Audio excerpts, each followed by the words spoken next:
and weather uncertain times. Hi, this is Julie Nodal, Ag Lender for First National Bank. We want to be your partner now and for future generations. With firsthand knowledge of agriculture and its challenges, we are committed to you. Let us be your partner to success. First National Bank, the quality bank, member FDIC, and equal housing lender.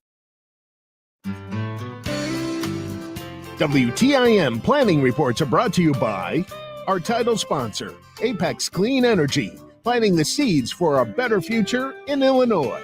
Also brought to you by Wiffles Hybrids and your local Wiffles Hybrids dealer, C&B Bank and Trust, U of I Extension Christian County, First National Bank in Taylorville, Central Commodity FS, First National Bank of Pana, and Mansi Metal. Your information station, WTIM. Welcome into WTIM, your information station. We are now in the WTIM Morning Show's third segment. Thank you for all tuning in today. Thanks so much to the stream sponsors as well, People's Bank and Trust, where they put people first, and Landmark of Taylorville, where you always do better with Landmark. In studio, we have Ed Shimon, warning coordination meteorologist. How are you today, Ed? I'm doing great. Thanks for having me on. Absolutely. Thank you for being in a very opportune time to do so, because we cannot escape this rain out there, Ed. What's your outlook for the rest of the week here? Yeah, I mean, there's going to have quite a bit of rain. There's like one dry day today, so enjoy it. But rain's moving back in Thursday, and then it's going to be on and off Friday, Saturday, maybe a break on Sunday. Okay. So half the weekend could be okay, but then Monday, Tuesday, more rain. So just not looking good for the farmers at all. That is where this conversation will go. And this is the only day of the week I'm not bringing my umbrella to work. So it's just one of those things. But we are right in the midst of this planting season out there, Ed. And talk to me a little bit about the conversations you've been having. What are they saying out there? Right. We're getting a lot of calls at the weather office. Just can we get a few days of dry weather so that at least the surface can be dried out enough to get some more planting in, or, fix some of the seeds that have, not germinated properly due to wet soils.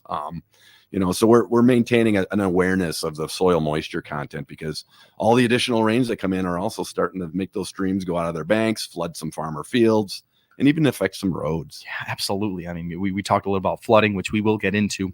And with these farmers, they're calling you guys like you're in charge of when it rains and when it doesn't. But I mean, are they really asking, how, what is the outlook? Do you have anything that we don't know? Is that what it's like?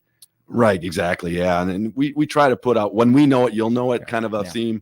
And, so every day throughout the day, we're updating, because the computer models don't have a perfect grasp on exactly what's going to happen when. So we try to find a little bit more zoned in of when it's going to be dry. And maybe it's going to be dry a little bit longer than some of the models are showing. So we try to give them a little bit of hope when we can. But right now we're just seeing enough moisture in the air and low pressure systems that we can't give a solid 3-day outlook of no rain for a while, at least a week and a half, probably. My goodness. And this time last year, talk to me about what we were experiencing then. Right. Yeah. We were headed into a little bit of a drought, and the grounds were really dry earlier on. So we had a nice period of time where they could get all the soil planting done and work that all up. But, this year is just a flip-flop, and we are probably going to see some dry periods later on in summer. We're seeing a little bit, maybe in the July to August, so that late summer heat and dry conditions are going to eventually get here. But boy, right now it's just not looking good for dry periods. Okay, there it is, our little precipitation outlook here for this year alone, and it's been quite a tough run for the farmers this year. And Ed's with the National Oceanic and Atmospheric Administration. A lot of entities involved when we talk severe weather, when we talk rain. When we're talking rain and we're talking a large influx of it, talk to me about creeks and rivers and how those can be affecting flooding situations across these counties. Right. Yeah. When you have to try and forecast flooding potential, we have to look at the soil moisture content, and it's just been maintaining high in the top 8 inches of the soil. So that's the immediate impact from just even moderate rains. Now you can get those soils creating almost entirely runoff instead of any infiltration. So that makes us have to issue flash flood or flood warnings a little bit earlier. Basically the rivers and streams will respond a lot quicker. So the River Forecast Center needs us to maintain that soil moisture content awareness and to make sure that they know when the rivers and streams are going to respond a little bit quicker to flooding situations. Sure. That makes a lot of sense right there. These fields aren't even being able to absorb anything, just immediately going into flood. What's the difference between flash flood and regular flood? Yeah, flash flood means that the rain is falling at such a rapid rate that it could inundate a road to about 6 inches deep of flowing water. Wow. And that's where that's the trigger for us. Flowing water, at least 6 inches deep, and really causing a lot of potential problems where water that's moving has power and it can make your tires lose contact with the road. And that's the key thing. The more water that's flowing across that road, the potential of having your car actually slide off the road. Because once you lose just a little bit of contact, you lose the ability to control your vehicle. And that's why flash flood warnings are really important for people to heed those, turn around. Flash flooding has caused more deaths than tornadoes now in Illinois over the last 10 years, and actually all the way 30 years now. So people have a lot more awareness of tornadoes and take cover, but flash flooding seems to be like, well, that car made it through. I can make it through. The road is getting inundated. It can fail. You know, a lot of things can go wrong driving through flooded roads. You know, your car is a pretty important asset you have, and you don't want engine to get flooded and things like that. And your life is more important than getting somewhere in 15 minutes instead of 30 minutes. Totally. And going 40, 50 miles an hour on a country road and hitting 6 inches of water, that'll prove to give you some problems there. Hydroplaning situation. And wow, that fact of more casualties on flash flooding than and tornadoes. That's pretty strong right there. And just, you know, car deaths, accident deaths, those happen to rise above. So that is really interesting. So the flash flood, you really do have to heed, as you said, those warnings right there. Talk to me a little bit about the updates that are made on forecasts.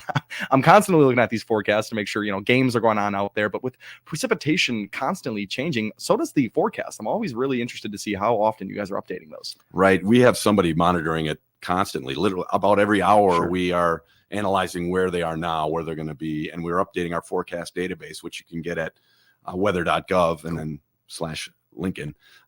You click on your city, and we're constantly updating that. So literally every hour, if not more frequently, we'll be having new information put in there as we see and change the forecast appropriately. Not trying to get too inside meteorology here, but in terms of when we see those green, yellow, red blobs coming up, are those numbers translating to those blobs in certain locations? Is someone drawing those out and creating the movement? How does that work, if you do know? Yeah, the radar is monitoring where everything is based on intensity. Okay. And then we use that information to put into our forecast database and then project it going forward. Cool. So it's an intricate model that puts that all together, and then we put that into our forecast database. So we're constantly, keeping an eye on what the radar is showing, and then the computer models project that forward hourly, and they update hourly.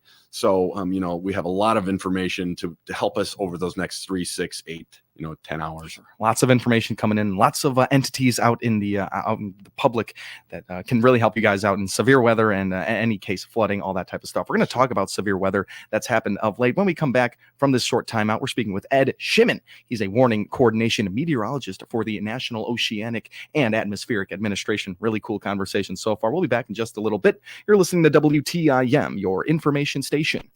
Your information station. WTIM. Let's check the markets now on the RFD Radio Network. I'm Jim Taylor. Corn steady, beans higher, and wheat trading slightly higher. July corn unchanged, 467.5. September corn up half a penny, 478.5. New crop December, 491.5, up half a penny. July beans up 12.5, 12.27. August beans up 11.5. 12.29 3/4. New crop November 12.13.5, up 8.5. July wheat up 3.5, 6.76. September wheat up 3 1/4, 6.96.5. July bean meal 3.79 even, up 5.70. July bean oil 43.53, up 13 cents. Livestock market, May feeders 242.77, down half a dollar. June live cattle up 17 cents, 178.35. June lean hogs 97.62, down 70 cents. Energy market, June crude oil 77.10, down 92 cents. I'm Jim Taylor. At Memorial Health, great things start with great teamwork. My name is Natalie Faltenberg. I'm from the ultrasound department here at Springfield Memorial Hospital, and I work directly with the other sonographers as their clinical specialist. I listen to all of their needs that they have. I like to say that my team doesn't work for me, I work for them. So I always tell them any issues, any questions, please come to me. I want to help you out. Join our great team today at jobs.memorial.health. Memorial is an equal opportunity employer. I'm Will Perkins, President and CEO of the Taylorville Community Credit Union. TCCU is proud to be the exclusive sponsor of the Miller Media Group Community Spotlight, allowing a different nonprofit organization to be highlighted on WTIM, WMKR, and WRAN each month. I'm Steve Dennis with the Lincoln Prairie Trail Conservancy. We're a 501c3 nonprofit. Our mission is to repair, maintain, promote, enhance, and expand the Lincoln Prairie Trail from Painter to Taylorville. Some of our projects include fitting free bike helmets for kids at the Wise Healthy Kids Day, bike rodeos for improving bike handling skills and giving safety education for kids and adults. We have a new project with the Master Gardeners of Christian County installing a native plant garden at the Taylorville Trailhead. Check us out on Facebook. This is Cammie Payne, General Manager of the Miller Media Group. We, along with TCCU, are proud to bring you the Community Spotlight each month. TCCU is proud to be the exclusive sponsor of the Miller Media Group Community Spotlight. Come join us. You'll wonder why you waited. Member NCUA. With over 8 hours a day of agriculture programming weekdays and 2 hours on Saturdays, WTIM AM, FM, and online is your ag information station. Listen by tuning in on air or online and listen to WTIM Ag podcasts anytime. I'm Perry Stanfa, owner of Central Illinois Truck Service in Greenville. Our certified diesel engine technicians serve customers all over the area. Connect with us by clicking our icon at TaylorvilleDailyNews.com. Your information station, WTIM. We are back here on the WTIM Morning Show on WTIM, your information station. I'm Tim Zalabak, your host. Thanks so much to the sponsors, People's Bank and Trust, where they put people first, and Landmark of Taylorville, where you always do better with Landmark. We've been speaking with Ed Shimon, warning coordination meteorologist for the National Oceanic and Atmospheric Administration. We talked all about the precipitation throughout central Illinois in that first half. Now let's talk a little bit about severe weather, because as of late, there has been some severe weather produced just south of us. Ed, talk to us about this. Right, yeah. On the 7th and the 8th, we had a couple of systems go through with some strong winds. Tree damage occurred near Flora, Clay City, Xenia. So we had a couple of events, and Lawrenceville had a 59-mile-an-hour wind gust, but Effingham took a hit. I believe it was on the 8th, and they had some air conditioning units ripped off the top of a business, and then some mobile homes were roof damage, tree damage, all the way in a little swath through town. But it was a downburst. It was not a tornado this time, but certainly any damage that occurs in a city like that, it just kind of leaves a mark and reminds you that, you never know which storms are going to eventually produce those big downburst winds. We try to get ahead of those, but those are a little tougher to see on radar. Sure. This little localized just collapse of the storm, and then bam, it sends 60 to 70 mile an hour winds onto the ground. And you try and get ahead of those with seeing the core and seeing it collapse, but sometimes they're just the right angle isn't seen on the radar, and sometimes you're not ready to get that warning out. So that's got to be hard to track, but so much goes into your guys' preparation and your guys' constant following of these storms. You mentioned balloons during the break and being able to spot rotation. Talk to me about these people that go out there and really try to bring back the details on if we have here is going to be severe or not. Yeah, right. We train spotters every spring, a major campaign going county to county. As often as we can to get people trained to see, keep their eyes on the storm, eyes in the sky, to see if they can feed that piece of information below the storm that we can't see with radar. That rotation that's developing, a wall cloud, it's becoming a funnel. That kind of information helps our warning operator back at the office make that decision to go or no go on tornado warnings and stuff like that. So it's just a great, an agreement between our spotters that they give us the information as quickly as we can, and we get them into the warnings and statements, and then people can take action, protect themselves from potentially hazardous weather. Sure. That lowest level of the atmosphere that you were talking about there, storms can be happening above that. You were talking about. Explain that process of what they're really looking for, the spotters. Right. You can have wind shear or change in direction with height of the wind and speed of the wind, and create a rotating storm that its base is not actually making that connection to the ground to produce a tornado. So, the wind shear can be above what we call an inversion, or above the cap in the atmosphere, and just be rotating like crazy. Yeah. And you're seeing that and you're like, oh my gosh, that's got to be producing a tornado. But that lowest layer has to have that additional connection where it's, following along a rotating source of rotation, and make that tornado. If it's not, you're not going to get a tornado no matter how fast that upper storm is rotating. What is it that's stopping that upper level from coming down? Is there a lack of something that's happening on the low level? Yeah. Sometimes below a storm, it's really dry. You just don't have, there's rolling tubes of air that develop in a wind shear day. And if they're not oriented in the direction that the storm is moving, it's not going to feed the storm long enough. If it's 90 degrees to the direction of the storm, it'll feed just a little bit, maybe produce a quick spin up tornado, most likely not. And you can have a really strongly rotating storm that doesn't produce a tornado because it just doesn't line up with the rotation that's available that day. And these are all facts that you guys are getting in, whether or not these tunnels are filling up the storm or not. And that's going to go into whether or not you give out that warning. Right. And we watch the satellite closely. The clouds give the tail. How is that rotation lining up? And then the cloud streets develop, and we see those, and we say, okay, those aren't oriented properly with the direction, or they are going to be oriented with the direction of motion. Hey, spotters, be ready. Today's the day.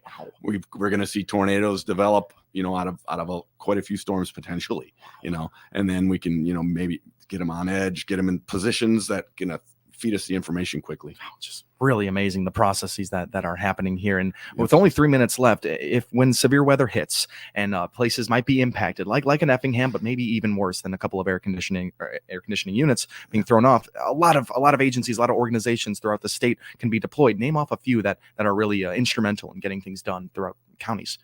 If things start to impact the county, we've got a lot of resources in the state. And as the state liaison office in Lincoln, we'll go to the State Emergency Operations Center, and Salvation Army will deploy. American Red Cross will deploy. Even if it's a major event, we'll have the Air National Guard have a unit, that comes out and helps with recovery, things like that. You have a major event like Taylorville had back in 2018. You have a lot of resources that need to be focused on recovery. And, the Weather Service is part of that. As a liaison to the Emergency Management Agency for Illinois, we provide the weather support as those recovery efforts are going, because sometimes you'll have more storms come in after you have a tornado go through, and you got to make sure that there's still an awareness. This is how it's going to impact your recovery efforts. Wow. And all of those need to be just so as coordinated as they are there to help people out. Like you said, with an incoming storm that might be happening, got to keep them updated. It's just unbelievable to hear about all the people that can be deployed, all these organizations that you mentioned there. In our last minute, people can get involved. If you are listening right now, you can get involved in being a spotter. It might be a little bit easy. Talk to us about that. Right. Weather.gov/Lincoln/spotter is our page. And if you just go to our website, you can click at the bottom on spotter, but you can train online. If you've missed a class, go do that. Let me know about it. I'll get you all the information about how to report. But perfect. We appreciate it. Awesome. Ed, thank you so much for taking the time and being here with us today in your busy weeks you've had. No problem. Awesome. Ed Shimon, warning coordination meteorologist with the National Oceanic and Atmospheric Administration. Great conversation there, and learned all about the precipitation and severe weather happening across south central Illinois. You've been listening to the WTIM morning show right here on WTIM, your information station. The Big 870 WTIM Assumption Taylorville, 96.1 W241 CF Taylorville, 107.5 W298 CD